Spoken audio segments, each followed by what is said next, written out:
ይህንን ታሪክ ስነግራችሁ ምስክሬ ቅዱስ ሚካኤል ነው። ልጅቷ ወይም የ11 ዓመት ህፃን ልጅ የሆነችው የናዝሬት ልጅ ናት። ይቺ የ11 ዓመት ልጅ ትምህርት ቤት እንደሄደች በዛ ወደ ቤት ሳትመለስ ትቀራለች። እናቷ ቤተሰቦቿ መጥፋቷን ሲያውቁ ለፖሊስ ሪፖርት ያደርጋሉ። ልጅቷ ተፈልጋ ይታጣች።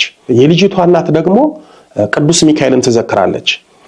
ጠዋት ማታ ቅዱስ ሚካኤልን ልጄን አደራ ምንም እንዳትሆንብኝ ጠብቅልኝ፣ ካለችበትም ቦታ አምጣልኝ እያለች ታለቅሳለች።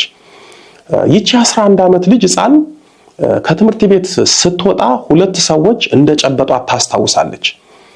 እነዛ ሰዎች ከጨበጧት በኋላ ራሷን ያገኘችው ጨለማ ቤት ውስጥ ነው። እነዚህ ሰዎች ይቺ ልጅ በአፍዝዝ አደንዝዝ መተት ራሷን እንድትስት አድርገው ቀጥታ ወደ ደብረ ዘይት ለቆሪጥ አጋንንት ሊገብሯት ይዘዋት ሄዱ።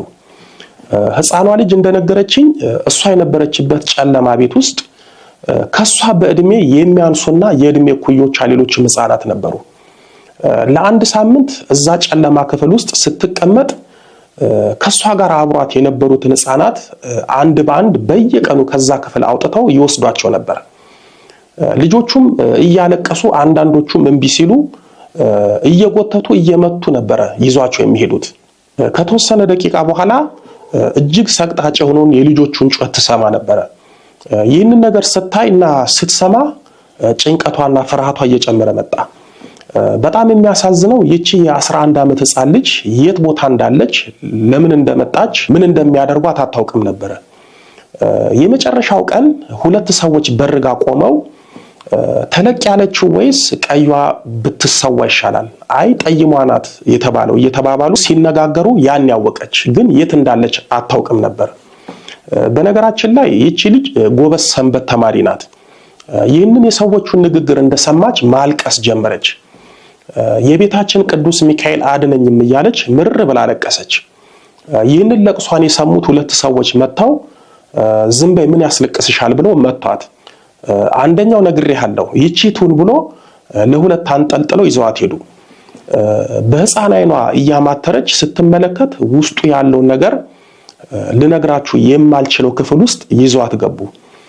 ይህ ክፍል ህፃናት ልጆች ለቆሪጥ አጋንንት የሚሰውበት ቦታ ነው። ይቺ ልጅ አሁንም የቤታችን ቅዱስ ሚካኤል አድነኝ እያለች ታለቅሳለች። አንደኛው እዚህ ቅዱስ ሚካኤል የሚባል የለም፣ እዚህ ያለው አንቺን የሚቀበልሽ ነው ብሎ ልጅቷን ሊሰዋት የመስዋዕት ክፍል ውስጥ አስቀምጧት ድንገት በሩን ቆልፎ ወጣ አለ። ልጅቷን እንባዋን እያዘራች እያለቀሰች የቤታችን ቅዱስ ሚካኤል አድነኝ እያለች በሕፃን አንደበቷ ጸለየች፣ አለቀሰች።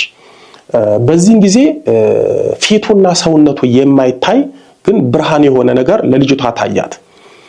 ከዛ ብርሃን ውስጥ ወይም ያ ብርሃን አይዞሽ እኔ አለው ምንም አትሆኝም፣ ተከተኝ፣ እናትሽ የምትዘክረኝ ቅዱስ ሚካኤል ነኝ የሚል ድምፅ አሰማት። በፍጥነት ተከተኝ አላት።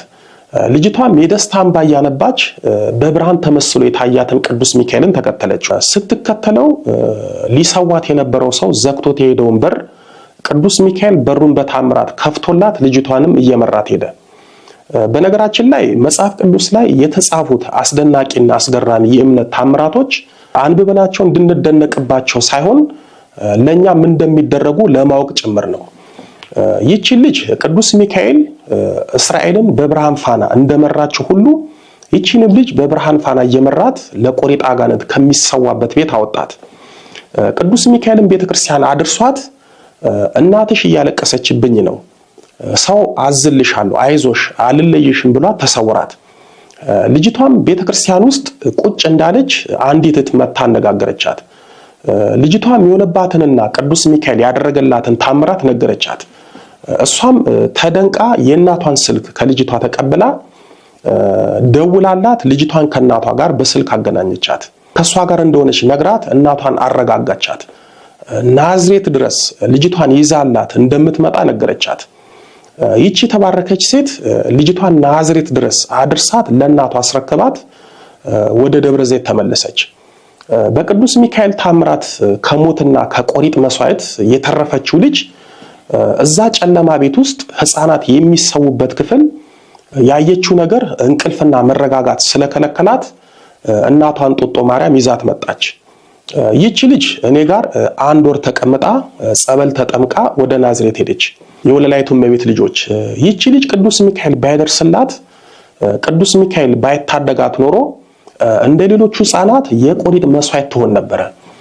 ለዚህ ነው አባቶቻችን ዝክር አጥር ነው የሚሉት።